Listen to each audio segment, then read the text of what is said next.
Hello friends, welcome to share market இன் தமிழ். இந்த வீடியோவில் ரொம்பவே ஒரு முக்கியமான விஷயங்களை தான் டிஸ்கஸ் பண்ண போகிறோம்.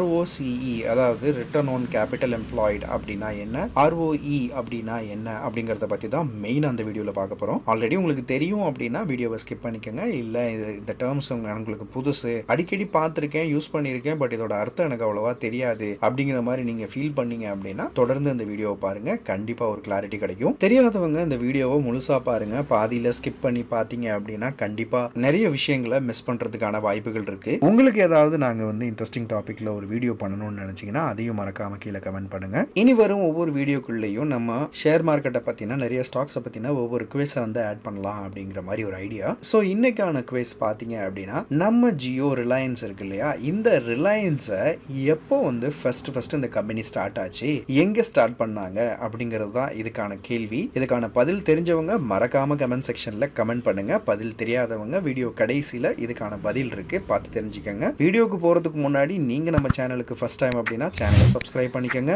நம்ம வீடியோல வியூஸ் ரொம்பவே கம்மியா இருக்கு. கண்டிப்பா நானும் நிறைய எஃபர்ட் போடுறேன் இந்த வீடியோவை ரொம்ப இன்ட்ரெஸ்டிங்கா ஆக்குறதுக்கு. பட் என்னதான் நான் இன்ட்ரெஸ்டிங்கா வீடியோஸ் பண்ணாலும், அதுக்கான ட்ரை பண்ணாலும், உங்களோட உதவி, அதாவது ஒரே ஒரு லைக் நீங்க போடுறதுனால வீடியோ ரொம்பவே சீக்கிரம் ப்ரொமோட் ஆகும். நிறைய கமெண்ட்ஸ் நீங்க போட்டீங்க அப்படின்னா கண்டிப்பா அந்த வீடியோ இன்னும் பெட்டர் ஆகும், இன்னும் நிறைய பேருக்கு போய் சேரும், நிறைய விஷயங்கள் நிறைய பேர் தெரிஞ்சுக்கிறதுக்கு உதவியா இருக்கும். ஒரே ஒரு உதவி தான் நண்பர்களே, ஒரு லைக் போட்டுருங்க. இந்த வீடியோ பத்தின உங்களை கருத்துக்களை மறக்காம கீழே கமெண்ட் செக்ஷன்ல பதிவு பண்ணி வாங்க வீடியோக்குள்ள போலாம். இந்த வீடியோல முழுக்க ROCE, ரிட்டர்ன் ஆன் கேபிட்டல் எம்ப்ளாய்டுனா என்ன, ROE அப்படின்னா என்ன, ரெண்டுக்கும் உள்ள வித்தியாசங்கள், ஒற்றுமைகள் என்ன அப்படிங்கறத பத்தி பார்ப்போம். எந்த ரேஷியோவை எப்ப பார்க்கணும், எந்த ரேஷியோ ரொம்ப முக்கியம் அப்படிங்கறத பத்தியும் நம்ம அந்த வீடியோல பார்க்க போறோம்.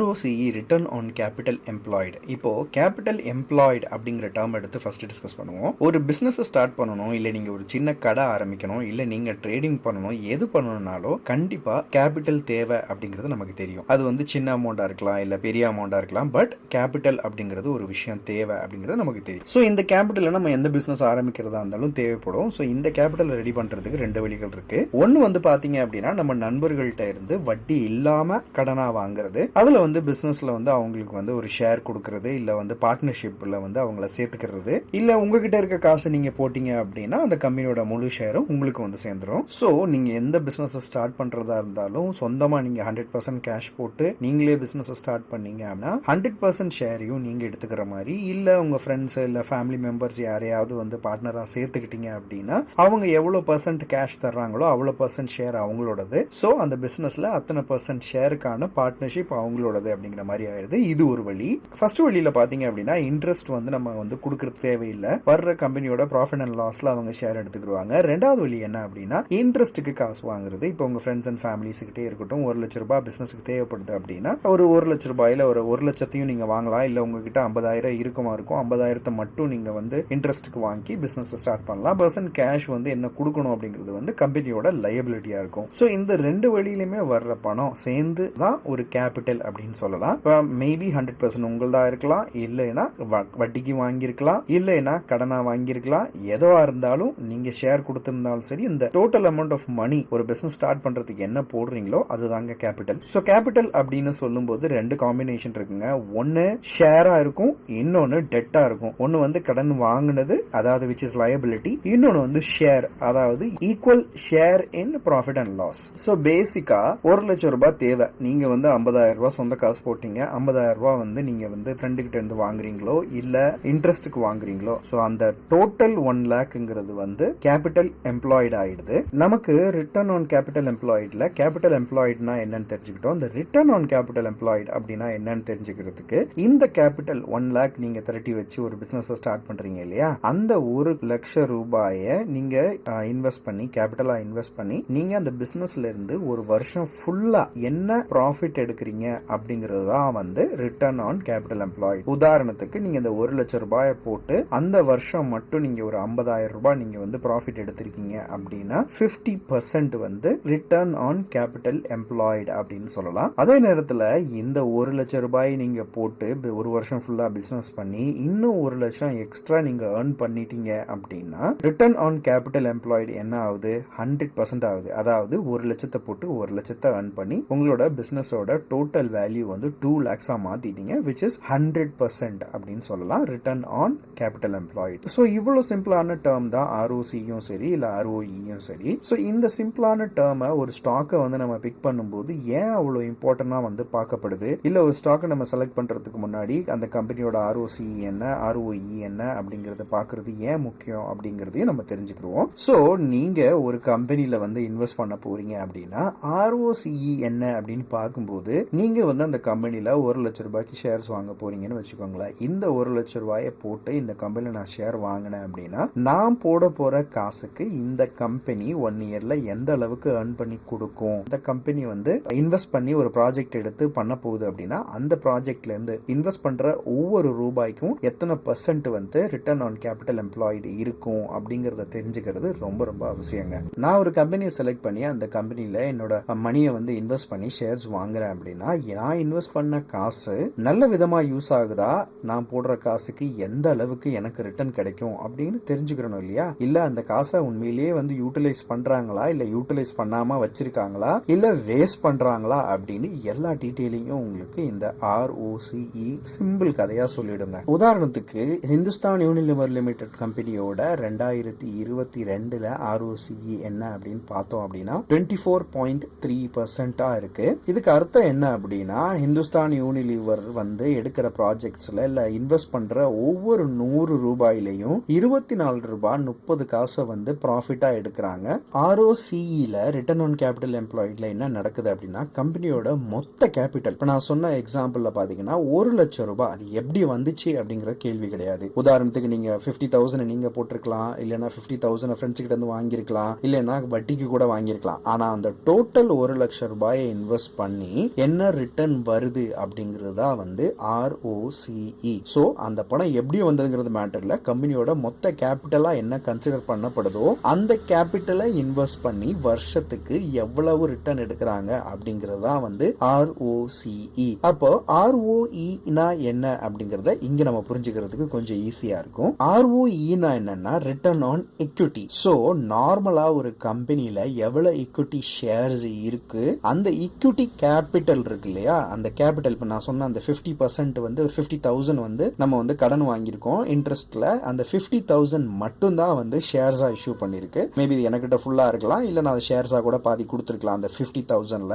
அந்த 50,000ல இருந்து எவ்வளவு வந்து ப்ராஃபிட் எடுக்கிறாங்க, return on capital employed explain பண்ணியிருந்தேன் இல்லையா, அதுல வந்து டோட்டல் கேபிட்டலோட ப்ராஃபிட் எவ்வளவு அப்படிங்கறத பார்த்தோம். இதுல மார்க்கெட் கேபிட்டல்ல எவ்வளவு பாகம் வந்து ஷேர்ஸா கொடுத்திருக்காங்க, அந்த பாகத்துக்கு எவ்வளவு ப்ராஃபிட் பண்ணுது அப்படிங்கறத மட்டும் சொல்றதுதான் ROE, return on equity. So நம்ம சொன்ன எக்ஸாம்பிள்ல 50,000 வந்து உங்களோட காசு, 50,000 வந்து நீங்க கடனுக்கு வாங்கி இந்த 1 லட்சம் ரூபாய் கேபிட்டல் போட்டு பண்ணிருக்கீங்க. சோ உங்களோட 50,000 தான் வந்து இந்த கம்பெனில வந்து equity அப்படின்னு சொல்ல முடியும். பேலன்ஸ் 50,000 வந்து டெட், கடன், அதாவது லயபிலிட்டின்னு சொல்லலாம். சோ முதல் நீங்க போட்ட அந்த 50,000க்கு மட்டும் என்ன ரிட்டர்ன் வருது ஒரு வருஷத்துக்கு அப்படிங்கிறது தான் ஆர்ஓஇ. சோ ஆர்ஓஇ அப்படின்னா என்னன்னு உங்களுக்கு புரிஞ்சிருக்கும் அப்படின்னு நான் நம்புறேன். சோ ஒரு கம்பெனியோட எக்ஸ்பான்ஷனுக்காக வந்து வெளியில இருந்து கடன் வாங்கியிருப்பாங்க, பேங்க்ல இருந்து வாங்கியிருப்பாங்க, இல்லைன்னா வேற ஏதாவது பினான்சியல் இன்ஸ்டிடியூஷன்ஸ்ல இருந்து வாங்கியிருக்கலாம். சோ அது எல்லாமே வந்து வட்டிக்கு வாங்கியிருக்காங்களா இல்ல shares issue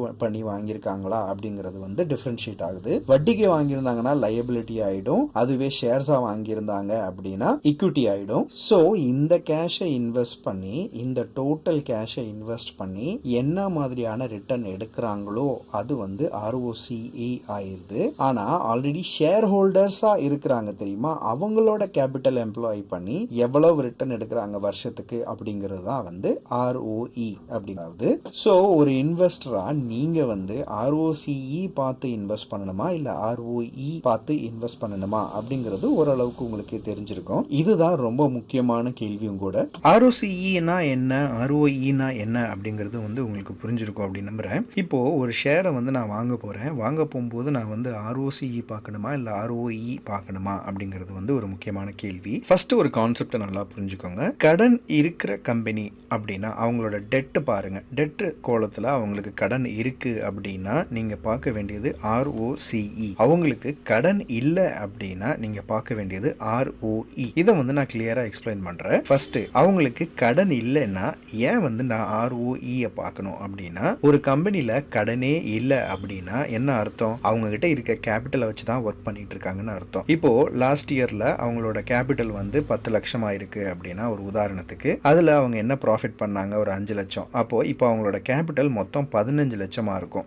if at all அவங்க டிவிடெண்ட் கொடுக்கலனா, கொடுத்திருந்தாங்கன்னா பேலன்ஸ் என்னவோ, இப்போ 5 லட்சத்துல 2 லட்சத்தை டிவிடெண்டா கொடுத்திருக்காங்க அப்படின்னா பேலன்ஸ் கேபிட்டல்ல ஏறிக்கிறோம். ஸோ டிவிடெண்ட் கொடுக்காத கம்பெனின்னு ஒரு உதாரணத்துக்கு எடுத்துக்கிறோம். 10 லட்ச ரூபாய் அவங்களோட கேபிட்டல். அவங்க வந்து போன வருஷம் ப்ராஃபிட் வந்து 5 லட்ச ரூபாய் பண்ணிருக்காங்க. ஸோ 5 லட்சத்தை ரிசர்வ்ல வச்சிருக்காங்க அப்படின்னா இந்த 10 லட்சம் பிளஸ் 5 லட்சம், இந்த 15 லட்சத்தையும் எந்த அளவுக்கு அவங்க யூட்டிலைஸ் பண்றாங்க அப்படின்னு நம்ம தெரிஞ்சுக்கிறதுக்கு ROE பார்த்தா போதும். அதாவது ஈக்விட்டி, ஏன்னா அந்த ரிசர்வ்ல வச்சிருக்க அமௌண்ட்டுமே அதுவுமே வந்து பாத்தீங்க அப்படின்னா ஈக்விட்டி ஷேர்ல பார்ட் தான் அது. ஸோ நீங்க ஒரு கம்பெனில 10,000 ஷேர் வாங்கியிருக்கீங்க அப்படின்னா அவங்க டிவிடெண்ட் கொடுத்தாங்கனாலும் சரி கொடுக்கலனாலும் சரி அவங்க பண்ற ப்ராஃபிட்ல உங்களுக்கு ஷேர் இருக்கு இல்லையா? ஸோ அந்த ப்ராஃபிட்டை கேபிட்டல்ல ஆட் பண்ணும்போது ஸோ கேபிட்டல் இன்க்ரீஸ் ஆகுது. அந்த இன்க்ரீஸ்ட் கேபிட்டலையும் அவங்க எந்த அளவுக்கு யூட்டிலைஸ் பண்றாங்க அப்படிங்கறத தெரிஞ்சுக்கிறதுக்கு நம்ம ROEல பார்க்கணும். ஏன்னா அவங்களுக்கு கடன் எதுவும் இல்லை. இஃப் அட் ஆல் அவங்களுக்கு கடன் இருக்கு அப்படின்னா நம்ம பார்க்க வேண்டியது ROCE.